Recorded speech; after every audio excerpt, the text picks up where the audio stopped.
Kalau saya passionnya memang di berdagang. Karena saya dari usia 8 tahun dulu, saya tinggal dengan almarhum kakek sama nenek. Saya lahir dari orang yang dibesarkan di desa.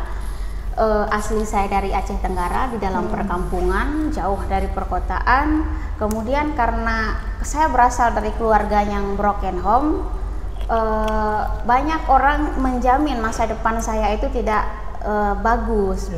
Jadi dari kecil saya memiliki motivasi bagaimana memang saya juga nanti usia 30 tahun saya bisa merealisasikan 1000 lapangan pekerjaan untuk orang lain.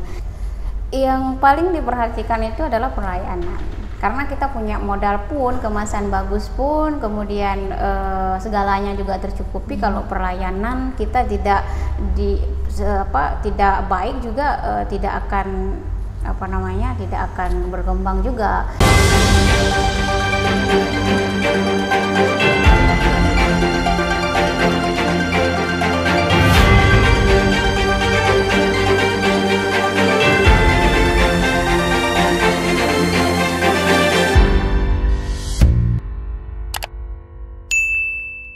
Selamat datang di podcast Inforasa, informasi antara seputar Aceh.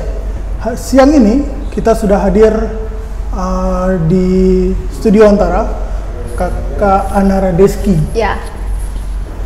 politisi sekaligus pengusaha cukup terkenal juga di Kota Banda Aceh. Namun hari ini kita akan berbincang sedikit tentang fenomena UMKM. Belakangan 3 tahun terakhir UMKM di Kota Banda Aceh kita ketahui meningkat, malahan meningkatnya cukup signifikan. Data yang saya dapat itu sekitar 25% meningkat 3 tahun terakhir. Kemudian ditambah dengan pandemi, tentu UMKM ini kan terus meningkat, apalagi di tengah pandemi masyarakat banyak yang kena PHK misalnya, kemudian buka usaha sendiri, buka usaha UMKM sendiri untuk menambah ekonomi keluarga misalnya. Kakak melihat ini seperti apa, Kak?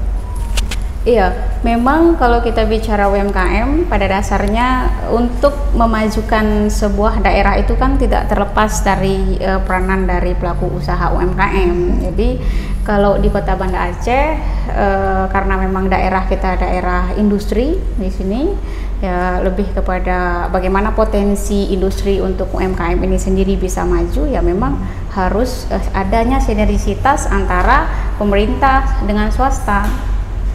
Selama ini sinergi itu sudah kelihatan nggak? Sudah ada nggak? Atau memang perlu ditingkatkan gitu?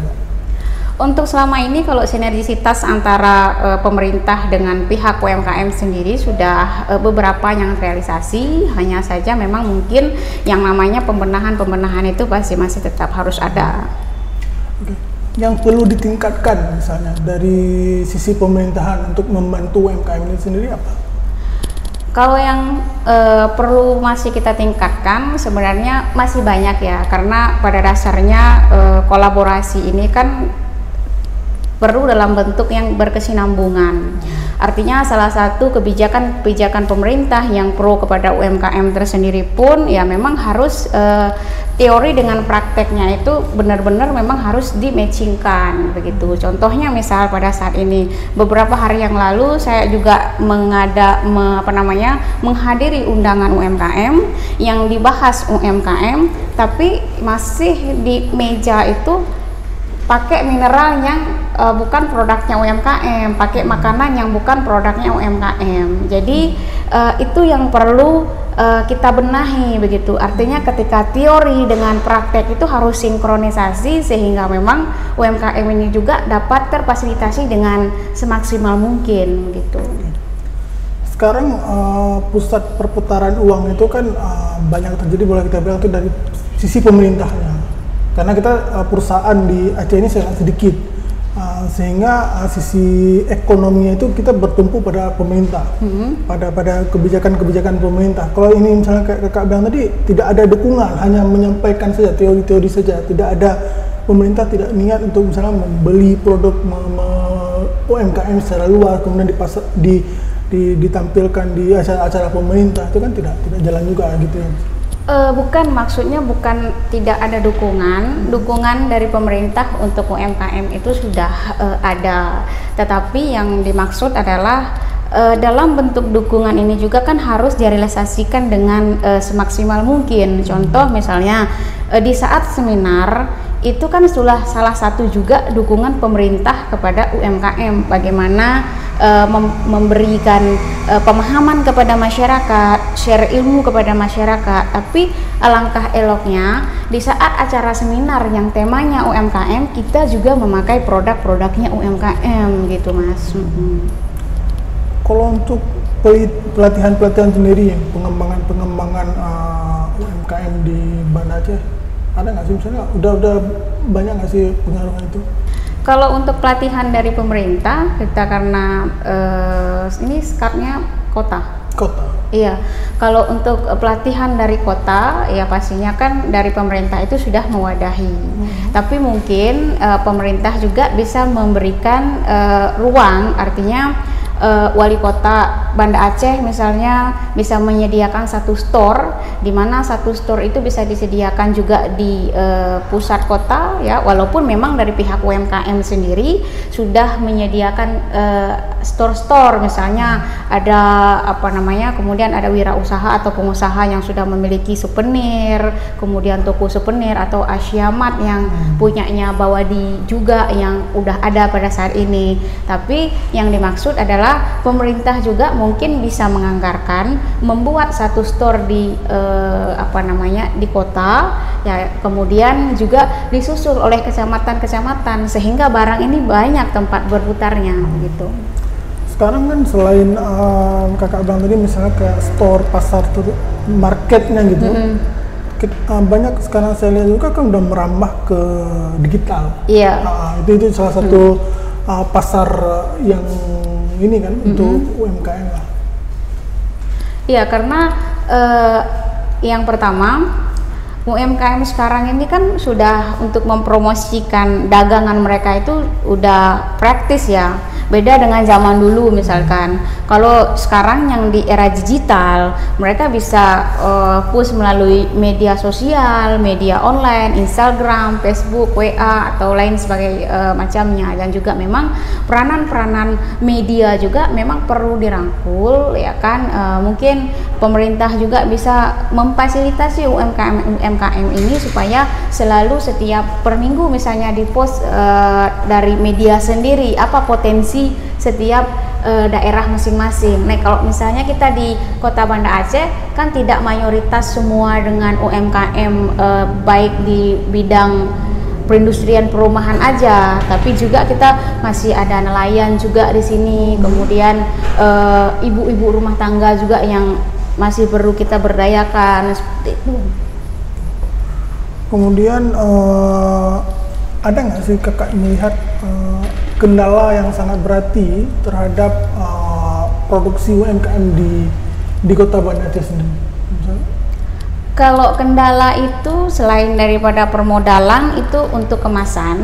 Kemasan sekarang kan masih kawan-kawan ngambilnya ke luar Aceh, ya. Mungkin salah satu itu juga bisa difasilitasi begitu dengan semaksimal mungkin, walaupun kembali kepada hal yang tadi pemerintah sudah memfasilitasi, tapi fasilitasnya itu diberikan dari hulu ke hilir begitu. Jadi jangan hanya hulunya saja tapi hilirnya ini dilepas, atau begitu juga dengan sebaliknya gitu, Mas. Soal tadi kakak bilang soal modal. Modal yang seperti apa yang cocok diberikan oleh pemerintah kepada pelaku UMKM, selain misalnya kalau misalnya apalagi kemarin wali kota itu melarang rentenir, melarang UMKM untuk meminjam kepada rentenir karena bakal tidak berkembang produk UMKM. Tapi modal seperti apa yang cocok untuk UMKM ini dari sisi pemerintah, dari segi pemerintah untuk memberikan kepada UMKM? Iya. Kalau misalnya seperti ini, pemerintah sudah mencanangkan bagaimana peranan rentenir itu bisa bertahap, walaupun tidak bisa secara sistematis mungkin bisa dihilangkan, tetapi pada saat sekarang ini untuk bicara mengenai UMKM ini kan bukan hanya skop yang besar saja, yang rata mayoritasnya itu menengah ke bawah, ya kan. Pemerintah memang sudah menyediakan perbankan syariah di sini misal, tapi untuk masyarakat kadang-kadang mereka yang mau memulai usahanya masih kecil-kecil, misalnya seperti itu Mas. Mereka ini kan tidak punya anggunan, jadi mungkin pemerintah juga bisa memfasilitasi bagaimana masyarakat, terutamanya UMKM ini bisa diberikan fasilitas melalui desanya mungkin atau melalui kecamatan mungkin, sehingga dapat mengakomodir problem-problem masyarakat yang menengah ke bawah tadi gitu. Misal kalau dari sisi perbankannya misalnya, mungkin perlu adanya kerjasama dengan pemerintah daerah atau pemerintah provinsi dalam mengatur skema-skema peminjaman modal terhadap UMKM gitu, misalnya ada perlu kerjasama gitu supaya perbankan memberikan modal dengan bunga yang rendah misalnya, seperti itu. Iya. Jadi dulu kan sebelum bank konvensional ditiadakan di Aceh, masyarakat kan punya KUR ya, kredit usaha rakyat ya kan. Jadi mungkin dengan sekarang syariah yang berlaku di Aceh ini pun yang betul-betul syariah yang memang bisa memfasilitasi permodalan khususnya UMKM, khususnya nelayan, petani yang memang bagaimana usaha-usaha menengah ke bawah ini juga bisa terakomodir di bumi syariah yang di Aceh ini gitu. Artinya juga masyarakat atau pelaku UMKM juga tidak terbebani terlalu besar terhadap pinjaman-pinjaman itu. Kemudian terkait branding nih Kak. Ini saya lihat ini kayak masih kurang branding UMKM kita di Banda Aceh. Tapi ada beberapa misalnya kayak saya kemarin lihat di Bitata Food misalnya. Itu sudah mulai kemasannya juga sudah mulai menarik, kemudian mereka ada webnya. Tapi yang lain ini belum tentu sama, artinya mereka masih mengandalkan pasar-pasar lokal, misalnya artinya brandingnya yang masih kurang. Kakak lihat seperti apa? Memang kan kalau untuk bicara mengenai branding itu kan lebih kepada pelaku industrinya masing-masing. Bagaimana artinya peranan pemerintah, sinergisitas pemerintah kepada masyarakat ya, terutamanya bagi pelaku bisnis ya kan, juga harus ada motivasi dan dorongan dari si pelaku sendiri.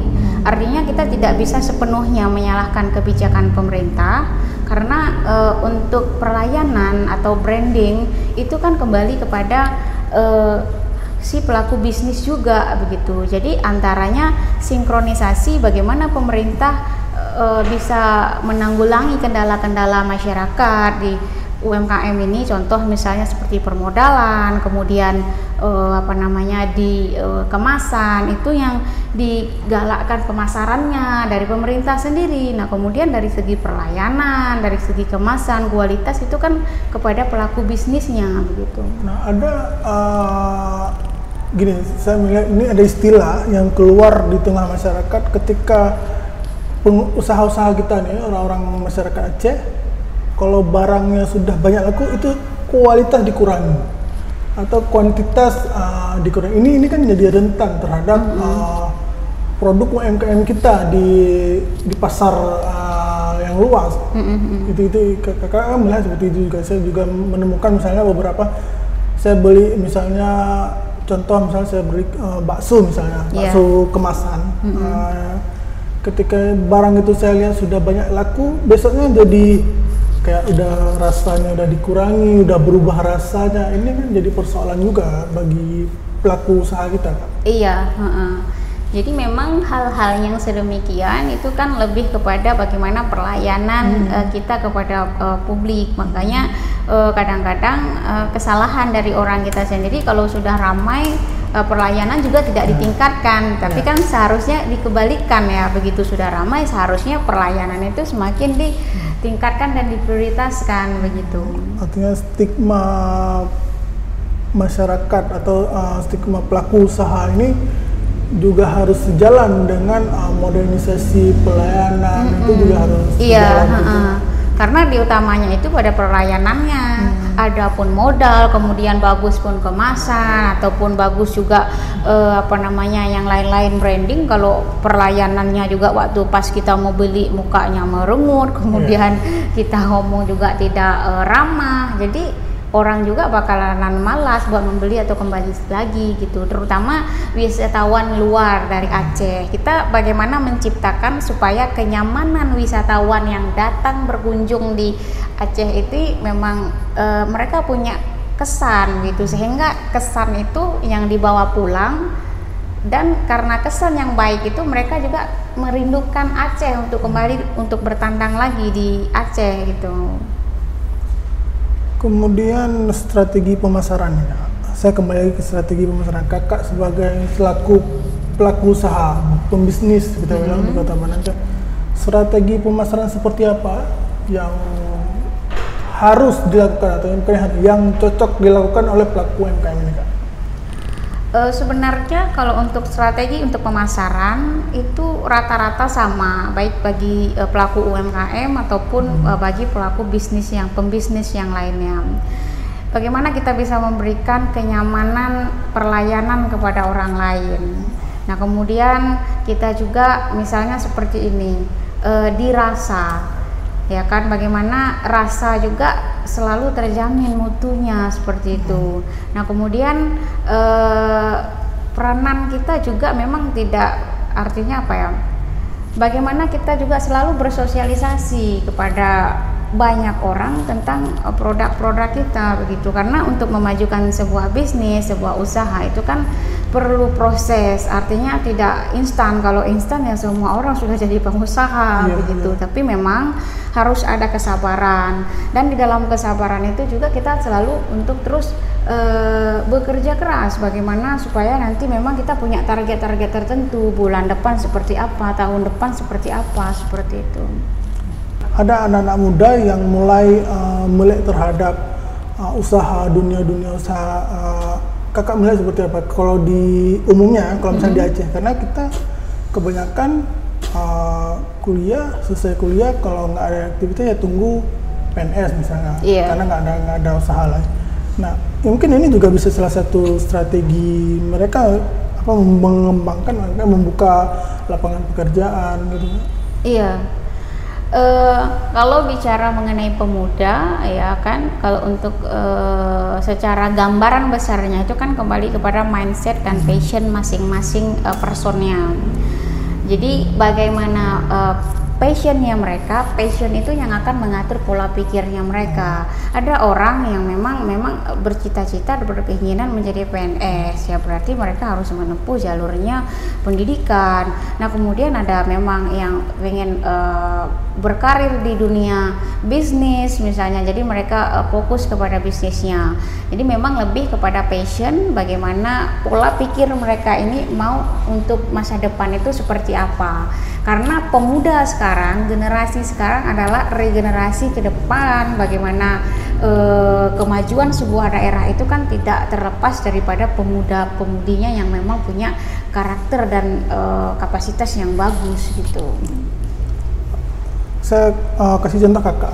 Kakak boleh saya bilang masih cukup muda dan kemudian fokus di dunia bisnis. Kenapa kakak memilih misalnya fokus di dunia bisnis, di dunia usaha ini? Mungkin bisa menginspirasi banyak-banyak anak-anak muda di Aceh juga. Iya, kalau saya passionnya memang di berdagang. Karena saya dari usia 8 tahun dulu, saya tinggal dengan almarhum kakek sama nenek. Saya lahir dari orang yang dibesarkan di desa. Asli saya dari Aceh Tenggara, di dalam perkampungan, jauh dari perkotaan. Kemudian karena saya berasal dari keluarga yang broken home, banyak orang menjamin masa depan saya itu tidak bagus. Jadi dari kecil saya memiliki motivasi bagaimana memang saya juga nanti usia 30 tahun saya bisa merealisasikan 1000 lapangan pekerjaan untuk orang lain. Jadi karena impian saya dari kecil itu yang membuat spirit dan semangat saya itu luar biasa artinya begitu. Jadi makanya dulu saya waktu pas SMA pun saya pulang sekolah, saya sudah tidak berkeliaran lagi, tapi saya pulang sekolah sudah sudah bekerja di tempat ngajar-ngajar anak-anak les, kemudian jaga komputer kalau sekarang itu kayak warnet, tapi dulu bukan warnet gitu ya kan. Dulu anak-anak yang belajar mulai mau tahu komputer. Kemudian juga di Sabtu Minggu juga saya bekerja di tempat pariwisata, karena memang saya tahu untuk memulai hal yang besar itu harus dimulai dari hal-hal yang kecil dulu gitu. Jadi terbentuknya karakter dan ini tadi keinginan. Kita berkeinginan seperti apa, berkemauan seperti apa, itulah yang akan realisasi di dalam kehidupan kita begitu. Sorry, sekarang usia kakak? Sekarang jalan 27 tahun. Tapi sudah tercapai yang tadi? Kurang lebih 100 lapangan pekerjaan sudah terrealisasi saat ini. Usaha yang dibangun apa aja kak? Sekarang saya kan bergerak di bidang pengadaan dan kontraktor, kemudian juga bergerak di bidang bisnis spare part, di tempat pengelolaan pariwisata juga, kemudian juga di kuliner dan warung kopi juga. Sekarang. Di tengah pandemi jalan kuliner? Di tengah pandemi tidak maksimal seperti sebelum pandemi, bukan hanya di kuliner saja, tapi juga hampir di semua sektor bisnis itu secara penurunannya itu hampir di angka 60%. Itu bisnis yang saya jalani, terutama di bidang spare part. Jadi tapi saya selalu berprinsip kepada mensyukuri saja apa yang ada, karena di saat kita mensyukurin apa yang ada, ya insya Allah juga akan terasa dicukupi gitu.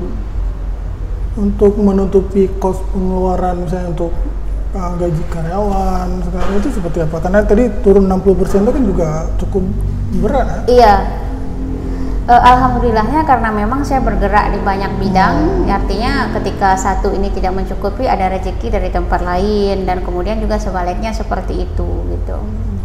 Banyak orang mau di waktu itu yang memilih melanjutkan pendidikan mungkin yang sebaya kakak atau segenerasi lah itu kan memilih untuk melanjutkan pendidikan.